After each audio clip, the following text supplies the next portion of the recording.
Right, morning everyone, it's Sheila today. We're going to look at. Now I would say that in your introduction, remember we're looking for a thesis statement in your introduction, trying to get to the hub of a character, to the heart of the matter in a sentence or two really quickly at the start. In a thesis statement, I think it would be fair to say that Sheila is the character who changes most in the play. And so instead of the mind map that we did with Mr. Burling and that we tended to use in class, I've gone for a slightly different approach. So everything from left to right there is chronological within the play. So we've got Sheila at the start, Sheila at the end, and Sheila within the middle. And I've kind of split it into two parts because we've got to look at Sheila in at least two ways. I'm going to simplify it by looking at her in two ways. At the top, we're going to look at her personality, her reaction to the incident with Eva, her growth as a person, if you like. And at the bottom, we can't escape the fact that it's her engagement to Gerald that we're celebrating at the beginning. So we need to look at her relationship with Gerald and how that develops. And actually, it comes full circle by the end, which is why we've got two in the middle, because there's quotes at the beginning and the end where Sheila's personality and her relationship with Gerald sort of merge into one. And so we'll sort of come at it full circle, if you like. Hopefully you'll keep up. There were a couple of people last time who said it was difficult to see what I've written on the board. And what I'm going to try and do is take a photograph of the end as well. If not, I'll write it down exactly what I've said. But I'll try and take a photograph at the end so that you can create the mind map by zooming in on different parts of the picture. And I'll put that out on Bromcom as well, if I remember. If not, what you can do as you create the mind map, just keep pausing what I'm saying, because I'm not going to put anything on the board that I'm not going to talk to you about anyway. So just stick with me. I'm going to try and keep to the same colour coding. So we've got green for the quotes on there. I'm going to use red for contextual information, blue for language, and black for inferences and things that we can say about Sheila's character. So, as we should always start every single character, let's start with the opening stage directions. We are really blessed with Priestley's opening stage directions because they give us so much information about the characters. And for Sheila, she's very pleased with life and rather excited. We can look into that quite a bit, can't we? Very pleased with life and rather excited. Well, she's naive.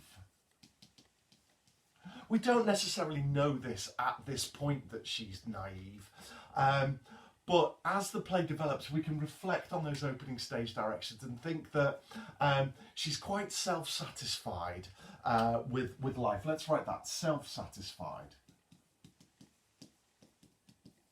Whoops. Self-satisfied with life.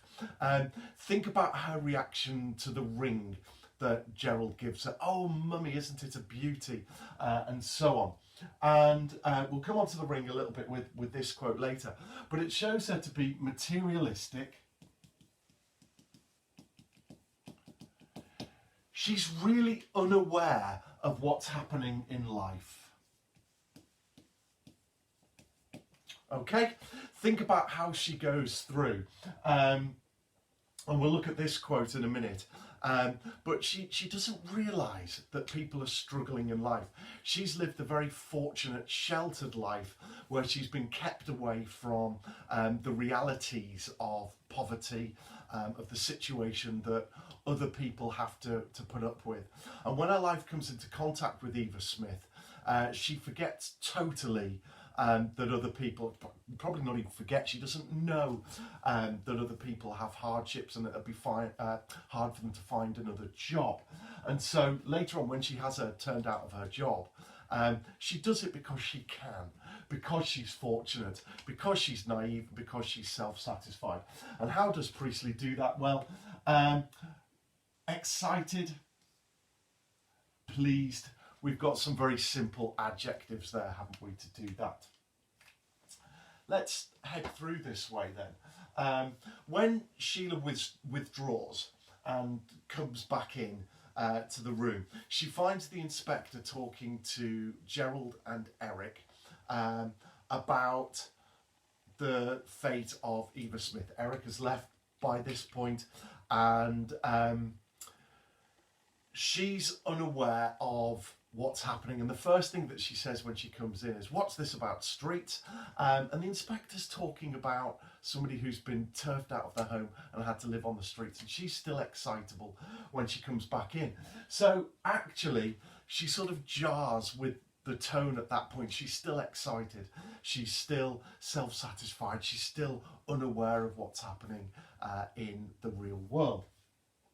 And then when the inspector tells her that a woman has died of bleach, "Oh, how horrible. Was it an accident?" Now that question links back to her naivety, doesn't it? She doesn't understand that somebody would want to take their life. She doesn't understand that somebody would be so miserable and so forced into a corner that there's no escape but for suicide. And that "oh, how horrible" is rather childish, isn't it? Oh, how horrible. Those who've been to see the play with us when it's been either in Newcastle or York will see that Sheila on stage in the version that we've been to see is played as very jolly and over the top and naive and unaware and a little bit callous, in that she doesn't seem to care at all at the beginning. Of course she does by the end, but a little bit cruel at times. And she's still laughing in the stage show when we've seen her say that. I'm not sure that's the right approach. I think that she is actually trying to have some feeling. So it shows that she is capable of emotion.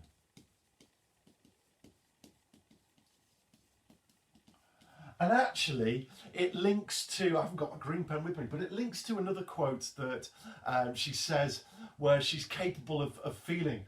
And she says they're not cheap labour. I'm hoping you're finishing off the quote. They're people. Now, this is in the news, her reaction to her father sacking Eva Smith, but they're not cheap labour, they're people. And that shows that she's got some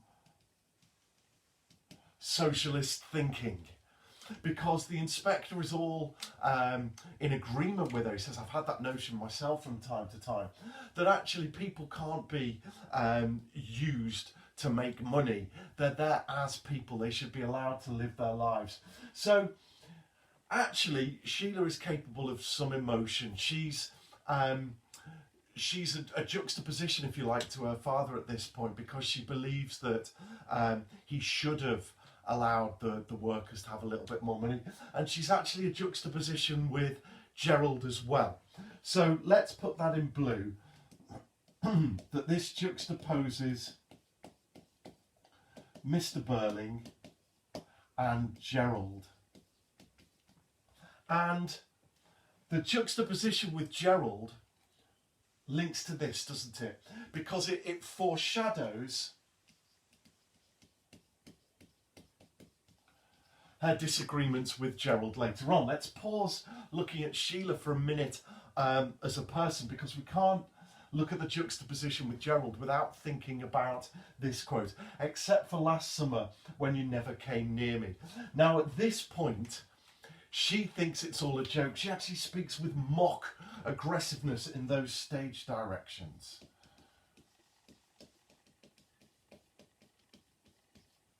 Okay, now there might be a sense of dramatic irony here.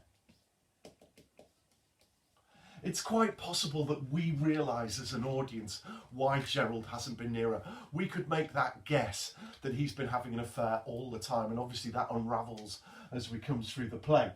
But everything is foreshadowing that affair. And the fact that Sheila doesn't realise it shows her naivety. She's a little bit vulnerable. Notice that L in vulnerable, by the way, lots of you missed that out. She's a little bit vulnerable to to Gerald's manipulation of the facts, if you like. He's very much in control, and Sheila kind of goes along with it. Remember, we're talking about a patriarchy. And remember that Sheila is not only a woman, but also we're told that Mr. Burling is slightly worried that Lady Croft, Gerald's mother, feels that he ought to have done a little bit better for himself than his daughter.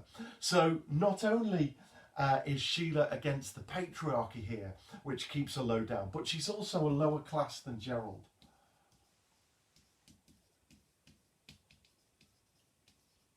Lower class than Gerald. So she's really quite low down in status in that relationship, which makes her all the more vulnerable, which makes it all the more heartwarming, if you like, all the more inspiring that Sheila actually changes with her attitude to Gerald as we go through the play. At the start, look at this verb formation. Sheila has been given her ring. Now, in our society, it's probably the woman who chooses the ring. The man, if he's going to ask her to marry him, probably needs to listen to those hints, the sort of rings that someone would want. But look at that verb formation, the one you wanted me to have. It's an active verb where Gerald is the subject. That means that it's Gerald's choice. It shows that Gerald is in control. And Sheila, as much as she loves her ring, actually has no choice in it whatsoever. So Sheila has limited choice. We fit that in just about. Sheila has limited choice in her relationship, and even something as simple and as focused on Sheila as the ring is Gerald's choice. He's the subject of that verb you wanted me to have. Not, is it the one I wanted? No, is it the one you wanted me to have? And that verb order, the active verb with Gerald as the subject, Gerald doing the actions, is really important to analyse there. Gerald makes the decisions. Sheila has limited control, okay, and limited choice. Right, so at the start then, this is all Act 1. And we see Sheila as vulnerable, naive, childish, a little bit lost in the world, very much lower down than her fiancé, Gerald, very much lacking in control over her life. Notice that she calls her parents mummy and daddy. Where have I put childish? Have I written childish somewhere? I feel that I have.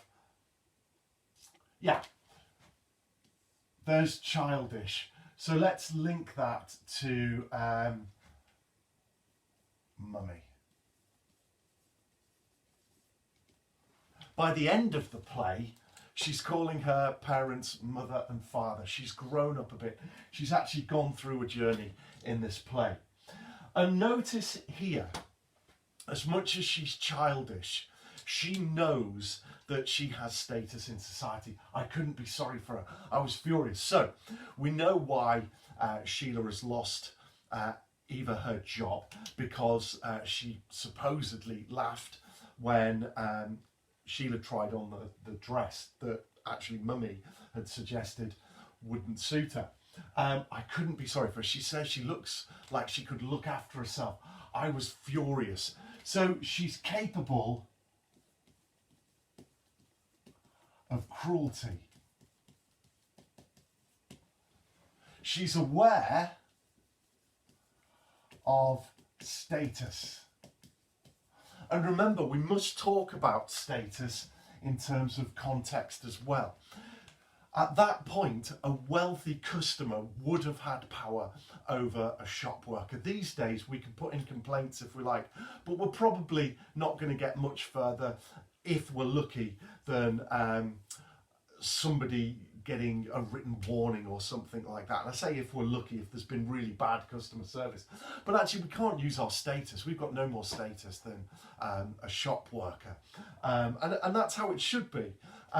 In this case, Sheila had no recourse to complain whatsoever because Eva was entirely innocent, but she's capable of cruelty. She's aware of her status, and actually she takes it out on the innocent in society. And that adjective again shows that she's emotional. She lets her emotions rule her, ruled by emotion. Okay, so that also tells us that she's quite an impulsive character. She acts quickly. She doesn't always think about her actions, which links back to her naivety. She's not aware what her complaint would do for Eva, although she does say she looked like she could look after herself. So she really believes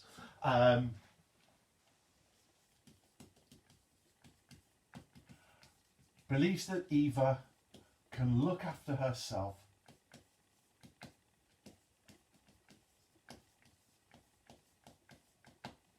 and so that shows her to be completely unaware socially.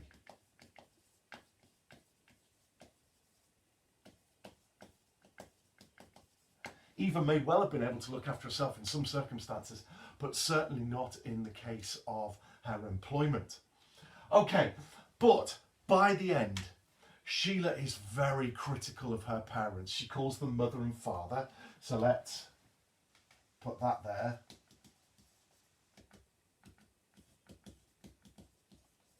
Sorry, I haven't got the green for this bit. So that's a clear juxtaposition there, isn't it?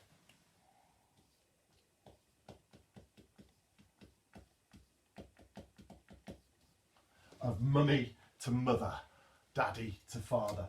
That shows her growing up. But she becomes much more aware. She becomes socialist. As in, she's aware of society. She becomes regretful. She's ashamed of her parents for their actions. It frightens me the way you two talk, she says in Act 3. So by Act 3, having been completely unaware, she sees the error of her ways and she's changed by the end to become much more socialist, to become less materialistic, to think about people. But it was always there somewhere. Why does Priestley do that? Well, he wants to show the power of women.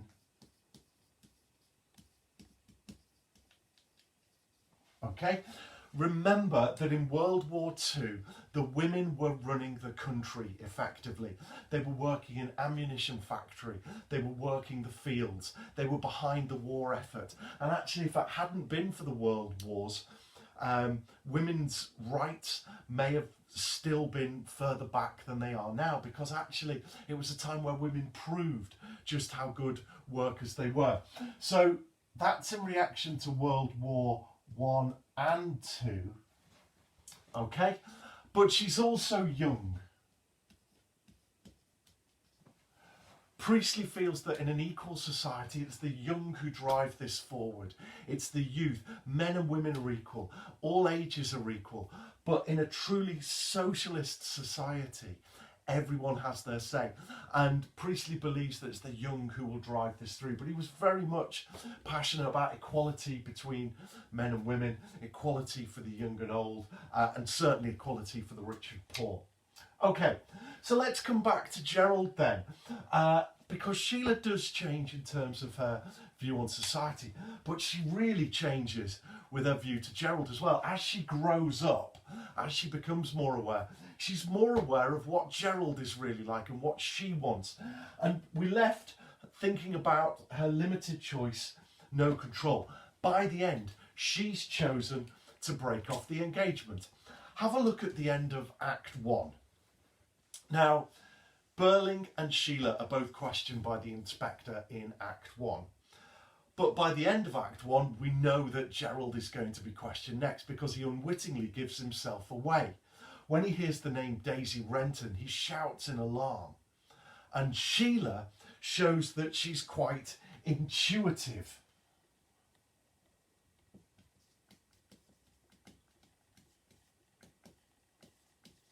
That means she's aware. Let's think of other times where Sheila is more aware than the other characters on stage. Firstly, she's the first to recognise that Gerald has dug his own grave, if you like, has released information that he shouldn't have released when he says what to the name Daisy Renton. Also, Sheila is most aware of the inspector. When her mother comes in talking about the inspector being above his station and talking about this as if all society are equal. It's Sheila who says, "You're beginning this all wrong." She questions the use of the phrase "putting on airs" and thinks it's a silly phrase. She also recognises he's giving us the rope with which to hang ourselves. I would pause at these because I've not got space to write them on the board. But Sheila is clever. She's the most aware. She's the first to realise what the inspector's doing. She's the first to realise where the inspector is heading with Eric.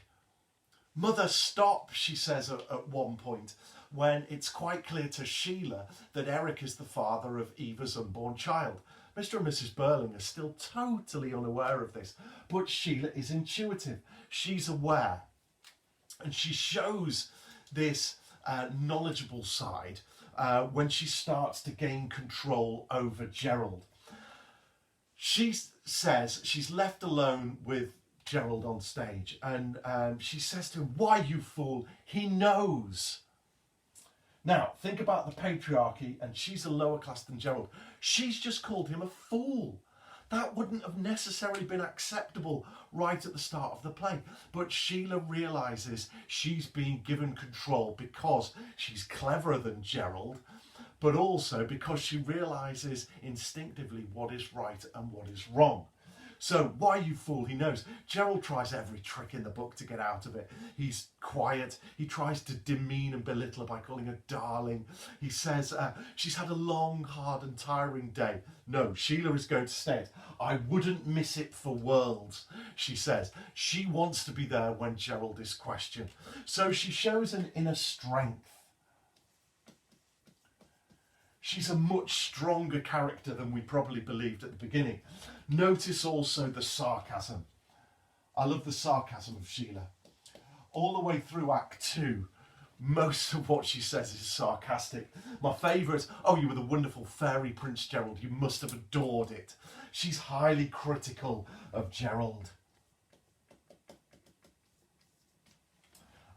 She also says when Gerald says, I was at the palace. Oh, the palace bar. She says, "Well, we didn't think you meant Buckingham Palace." She's really sarcastic and cutting, and showing she's got much more control than Gerald ever thought, and certainly her parents ever thought she had.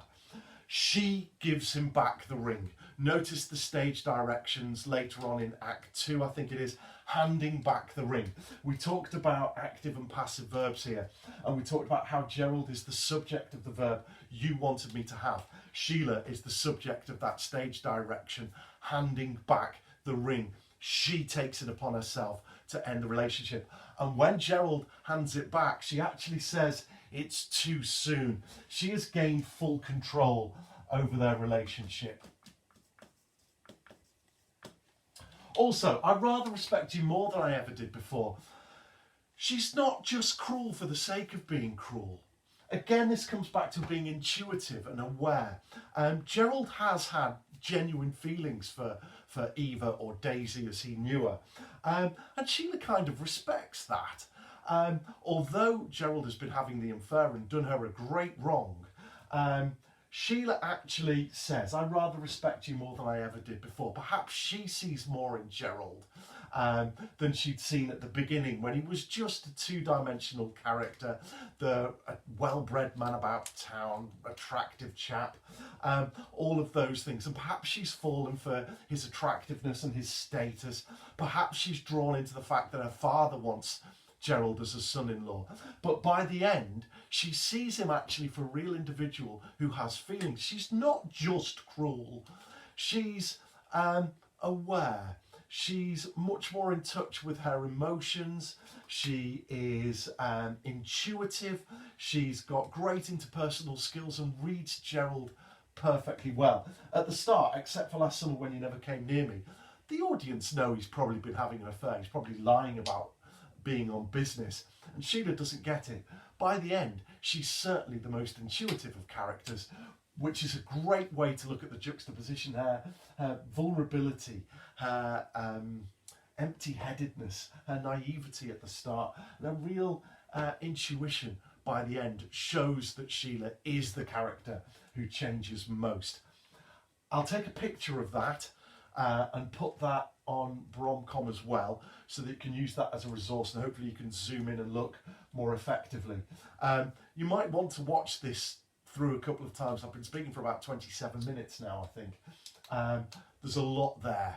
And obviously what I'm going to ask you to do, as well as to write down these, as well as to write down the other quotes that I've possibly mentioned, I do want you to write me an essay on Sheila. How does Priestley present Sheila in An Inspector Calls?